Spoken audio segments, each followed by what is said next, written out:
जिया खातून जो थी ना, वो हम लोग झंडा गाड़े थे, उसको झंडा सुखाड़ के और हम ही लोग को मारने के लिए और फेंक दी कि अति तुम लोग को यहाँ नहीं रहना है। लोग का ईद रहता तो हम लोग किसी माँ बहन को नहीं जाते हैं लड़ने, लेकिन उन लोग जब लड़ रहा था तो इन लोग लड़का सब का क्या जो मेरी ननद लगती है उसको साड़ी उड़ी खींचने लगा। छोटा बच्ची लोग को भी मार रहा था ये लोग। आसिफ अंसारी क्या बोल रहे, गन पकड़ के सबको उड़ा देंगे, सब कोल्हन पे। इतना 4-5 बस यहाँ आया था, पुलिस कुछ कर नहीं पाया। यदि आप झारखंड में नहीं रहते तो पूरी संभावना है कि आपको इस घटना के बारे में कुछ नहीं पता होगा। इसमें गलती आपकी नहीं बल्कि यही पैटर्न है।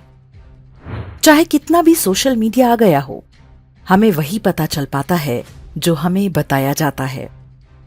जो मीडिया सड़क दुर्घटना में मरने वालों की भी जाति बताता है, उसने छिपा लिया कि मुसलमानों ने झारखंड में जनजातीय लोगों को उनका सरहुल पर्व नहीं मनाने दिया। ये घटना कहीं दूर दराज नहीं बल्कि राजधानी रांची में हुई।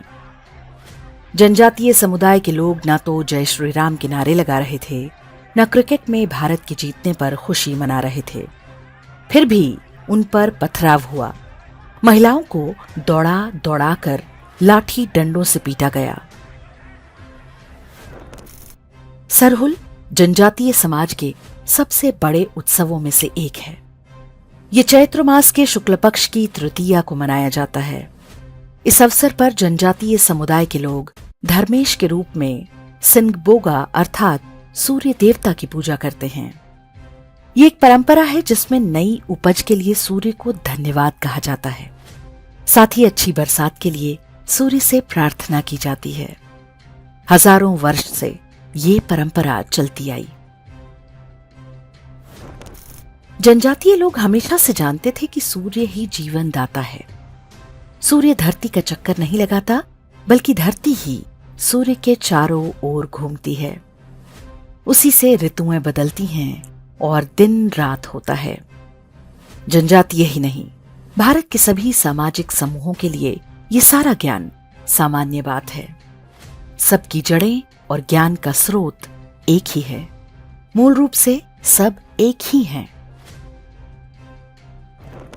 जब मुसलमान और ईसाई आक्रमणकारी आए तो भारत में उनका कड़ा प्रतिरोध हुआ। हर समुदाय ने युद्ध लड़े और बलिदान दिए। वे समझ गए कि भारत की एकता को तोड़ना आवश्यक है। वामपंथियों के साथ मिलकर उन्होंने आर्यों के आक्रमण का झूठ फैलाया और कहना आरंभ किया कि आदिवासी हिंदू नहीं होते। भारत के हजारों वर्ष के इतिहास में कभी यह महत्वपूर्ण नहीं रहा कि किसी समुदाय की धार्मिक पहचान क्या है। किसी ने कभी नहीं कहा कि अमुक समुदाय हिंदू है या नहीं। इतना ही पर्याप्त था कि सबके देवी देवता, मूल अवधारणाएं और परंपराएं समान हैं। प्रकृति की पूजा पर आधारित दो सामाजिक समूह ऊपरी रूप से भले ही अलग हों, लेकिन सबकी जड़ें एक ही हैं। दूसरी ओर अरब से आए विदेशी मजहब हैं, जिनकी आधारशिला ही प्रकृति के शोषण पर आधारित है। वे जब उत्सव मनाते भारतीय समुदायों को देखते हैं तो उन्हें सहन नहीं होता। जैसे ही उनकी संख्या बढ़ती है या राजनीतिक शक्ति उनके हाथ में आती है, वे वही करते हैं जो रांची में किया। पहले अंग्रेजों और बाद में कांग्रेस के राज में जनजातीय समुदायों का बड़ी संख्या में धर्मांतरण कराया गया। उन्हें सभ्य बनाने के नाम पर गांव-गांव में चर्च खुलवा दिए गए। जो कुछ कसर रह गई उसे पूरा करने के लिए बीते कुछ वर्षों में बड़ी संख्या में मुस्लिम आबादी लाकर झारखंड में बसाई गई। जनजातीय परिवारों के साथ चोरी छिपे लव जिहाद तो चल ही रहा था और अब उन पर सीधे हमले भी शुरू हो गए। आदिवासी हिंदू नहीं होते का नारा अब जड़ें जमा चुका है। बताया जा रहा है कि जो आदिवासी अब तक ईसाई या मुसलमान नहीं बने, वे भी हिंदू नहीं। उनका एक अलग धर्म है जिसका नाम है सरना। उनके लिए हिंदुओं से अलग कानून बनना चाहिए। भारतीय समाज को बांटने का ये चिर परिचित तरीका है। अंग्रेजों ने इस नीति को शुरू किया था। अब काले अंग्रेज उस पर चल रहे हैं।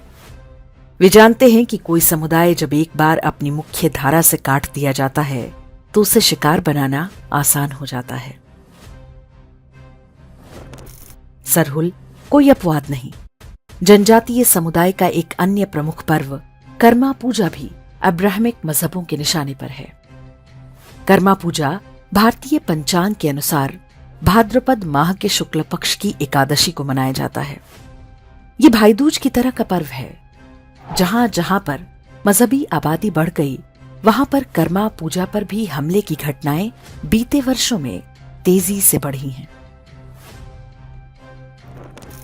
आदिवासियों पर इस्लामी हमले हों या ईसाइयों के, उनके पीछे के पैटर्न को समझना आवश्यक है। ये काम समाज को ही करना होगा।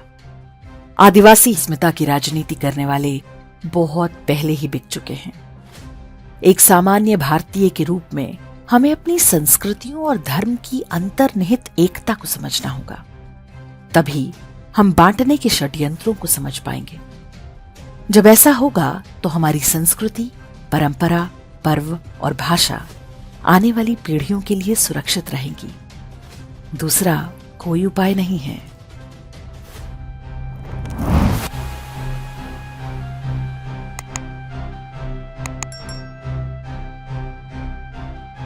इंडेक्स ऑनलाइन के वीडियो समाज को समर्पित हैं।